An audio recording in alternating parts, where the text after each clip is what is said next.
Quando a metamorfose nasceu lá em Salvador, a Bahia estremeceu e as luzes se apagou.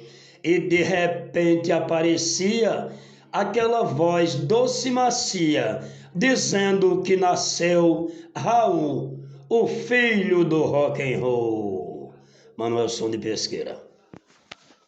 Quando a metamorfose nasceu lá em Salvador, a Bahia estremeceu e as luzes se apagou.